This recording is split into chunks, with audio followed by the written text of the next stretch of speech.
안녕하세요. 맥빌딩입니다. 오늘은 사당역 역세권 신축급 근생 건물로 소개시켜 드릴 텐데 100억에서 85억으로 최근 인하가 됐습니다. 여러 가지 이유가 있어요. 그 이유를 살펴보고 더불어서 건을 사당역 주변 상권의 호재들도 많고 변동 사항이 많습니다. 이런 상황들을 먼저 살펴보면서 건물까지 같이 비교 분석해 보도록 하겠습니다. 사당역은 이제 복합환승센터가 일본 출구 쪽에 지금 현재 공영주차장 일대가 개발 재시동이 됐습니다. 그러니까 소위 말하는 방배 5구역이 2026년 9월에 입주가 됩니다. 역시 방배동의 대형 재건축 속도가 붙으면서 사당역에서 이수역 상권의 이제 인구나 유동, 소비 구조가 단계적으로 개편이 되죠. 그래서 오늘은 이런 공식 보도 자료와 함께 오늘 소개시켜드릴 건물 내용까지 같이 분석해서 소개시켜드리도록 하겠습니다. 사당 이수 측은 뭐 2호선, 4호선, 7호선 더블 역세권이고 트리플 환승 수요가 넘쳐납니다. 과천 안양 등지에서 출퇴근하는 인구도 굉장하고요. 방배, 서리풀, 반포 생활권 수요가 만나는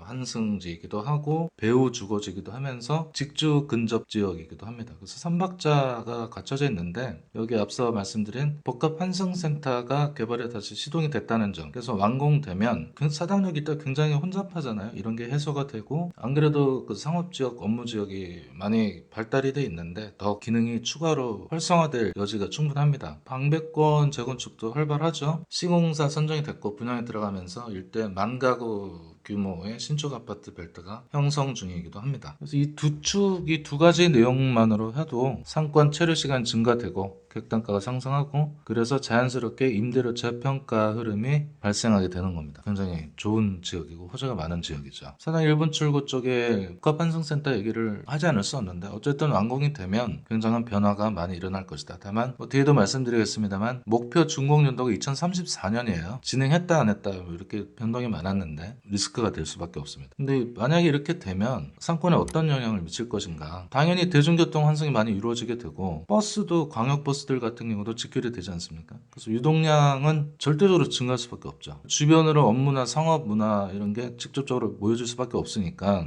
야간이나 주말 체류가 더 확대될 수밖에 없는 환경이 조성이 됩니다. 경기권 일대의 광역 접근성도 당연히 개선이 돼서 주거지역이 또 선호될 수가 있고 근린 소비가 동시에 상승된다는 예측을 할 수가 있습니다. 근데 너무 시간이 많이 남았죠. 근데 사당역 이수역 사이의 정비사업 로드맵 이게 사실 중요한데 또 방배 15구역 사당 이수 더블 역세권 핵심지인데 2025년 시공사 선정으로 속도가 붙었어요. 포스코 ENC가 됐습니다. 방배권 재건축이 연쇄적으로 진행되고 있고 규모가 만 가구 수준이니까 굉장히 부각되고 있습니다. 사당동 252-15일대 역세권 활성화가 기대되고 있고 여기에는 지하 6층에서 지상 37층 주상복합과 문화시설 같은 게 복합적으로 정비 계획이 결정이 됐습니다. 519세대의 오피스텔 54실 포함된 거죠. 이래서 사당역 북측 동작생활권도 동시에 업그레이드가 될 수밖에 없습니다. 사당역 기존 남측 서초 방배는 재건축, 측은 동작사당은 역세권 활성화 이런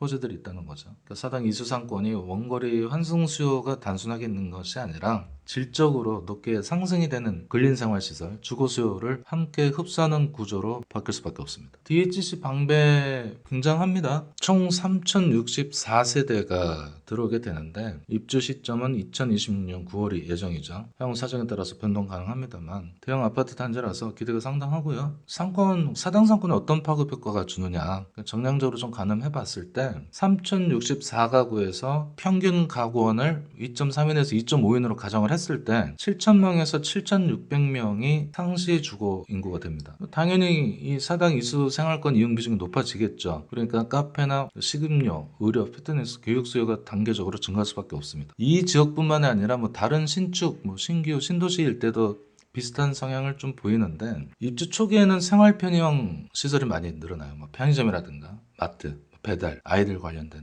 1년에서 2년이 지나면 취미 관련이나 예를 들면 피트니스, 헬스, 프리미엄 식음료 이런 업체들이 또 조성이 되고 3년차 이상이 되면 교육 관련이나 의료 전문화로 이제 객단가가 높아집니다. 임차 구성으로 봤을 때. 그래서 객단가 상향 곡선이 이루어지는 게 일반적인데 이 점을 잘 파악을 하셔가지고 예를 들면 지금 건물과는 상관없습니다만 분양상가를 매입을 하신다. 초창기 가격이 경쟁력이 있으니까 매입을 하는데 1, 2년 동안은 상당히 고전한 경우가 많으니까 참고를 좀 하셔야 돼요. 이 부분은 뭐 얘기하기 시작하면 한도 끝도 없기 때문에 여기서 마치도록 하고 바로 오늘 소개 건물로 들어가 보도록 하겠습니다. 방배동에 위치해 있고요. 사당역에서 도보 5분 거리입니다. 6m 6m 코너 건물이고 6m는 차량 한 대를 주차할 수도 있는 구조가 나옵니다. 일반 4m 일방 통행 같은 경우는 뭐 한 대가 지나가면 뭐 주차할 공간이 당연히 없죠. 지하 1층 지상 5층이고 연면적이 약 150.5평.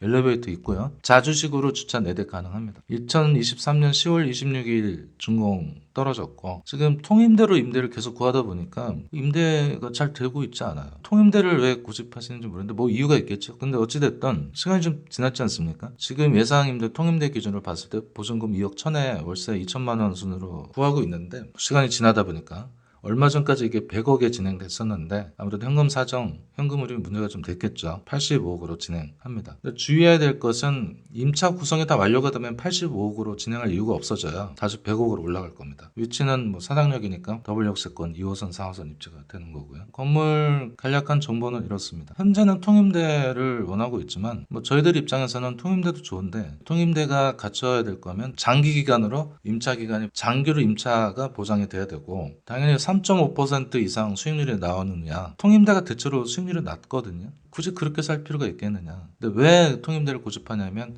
지금 보시는 것처럼 MD 구성, 업종을 구성하기가 힘들어서 그래요, 사실. 이 지역은 상권이 워낙 좋다 보니까 보시는 것처럼 추천 업종은 뭐 지하 1층에서 1층은 브런치 카페, 뭐 테이크아웃 같은 식음료사, 디저트 관련 뭐 이런 것들, 편의형 리테일 이런 것들 추천하고 2층에서 3층 의료 병원이죠. 4층에서 5층은 업무시설로 들어오는 건데 뭐 이렇게 들으면 당연히 좋은 겁니다. 이게 최적화된 건데 이거 구성하기가 힘들고 시간도 걸리기 때문에 통임대를 원할 수도 있는 거죠. 그래서 이렇게 해야 돼요. 근데 통임대는 워낙 리스크가 크잖아요. 아시다시피 나가면 뭐 임대 수익이 0원이 되기 때문에 그래서 저희 같은 업체가 존재하는 거죠. 이런 MD 구성도 같이 도움드릴 수도 있고 물론 건물 매입 이 가장 뭐 큰일이긴 합니다만 추가로 이제 저희하고 업무 협약을 맺어서 이 MD 구성을 하실 수도 있습니다. 수익 개선 포인트가 이 지역, 이 건물에 한해서 정리를 좀 해봤는데요.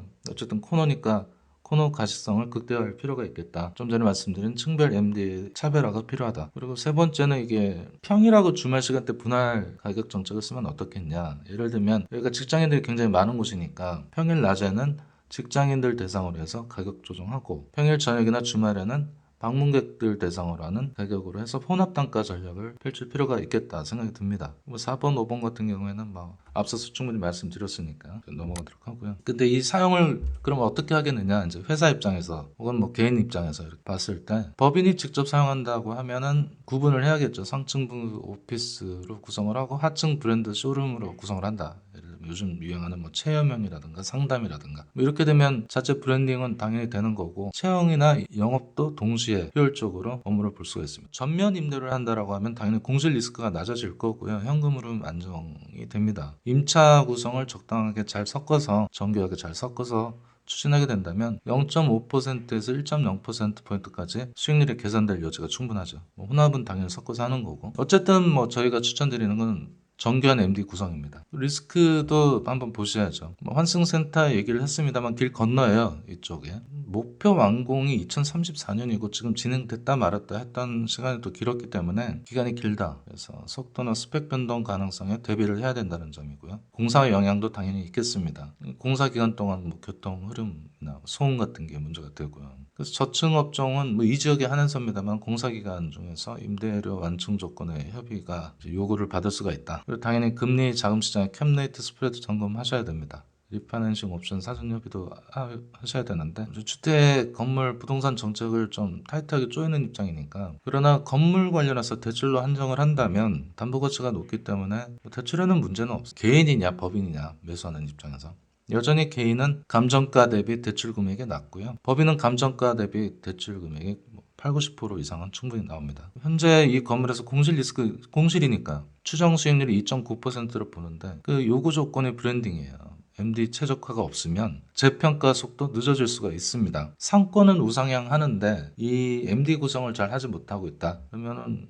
문제가 되는 거죠. 기획력이 있어야 이 리스크를 해소할 수가 있다는 점을 강조드리고요. 당연히 속도는 뭐 당연합니다. 그래서 이렇게 해서 오늘 소개 건물 관련해서 주변 상권 그 사당역, 이수역 이 주변은 정말 호재가 많아요. 그렇기 때문에 동시에 리스크도 존재하는 거고, 이 건물 같은 경우에는 새 건물이지만 임대 구성이 안 됐다는 단점, 그렇기 때문에 100억에서 85억으로 내렸고, 임차 구성이 완료가 되면 85억으로 진행할 필요가 없기 때문에 다시 100억으로 상승한다고 합니다. 좀 도전적으로 MD 구성을 직접 해보겠다, 혹은 저희 같은 업체에 도움을 받아서 같이 협업해서 임차 구성을 하겠다, 매입 이후에요. 뭐 여러 가지 방법이 있습니다. 그러니까 잔금 기간을 조금 길게 해서, 보통 요즘은 빠르게들 하시는데 한 달 이내나 뭐 길어야 2달인데 3개월에서 5개월 동안 계약금 중도금 넣고 잔금 기간을 좀 길게 해서 그동안 MD 구성하셔도 되고, 충분히 계획해서 사전에 철저하게 계획해서 목표층을 맞춰서 진행하는 것을 권장드리긴 합니다만, 세상 뭐 모든 게 그렇게 쉽지는 않죠. 일단 서초구 방배동 메인 상권 속에 위치한 전전 근생 건물, 신축급 건물 소개시켜드렸습니다. 궁금한 점은 언제든지 문의 주시면 되고, 항상 뭐 말씀드렸는데 이 짧은 기간 동안 소개시켜드린다고 해서 뭐 얼마나 많은 정보가 가겠습니까? 이 건물이 좀 관심이 있으시다면 직접 문의하셔서 같이 저희가 진행해 보시면 좋겠습니다. 오늘은 여기서 마치겠습니다. 고맙습니다.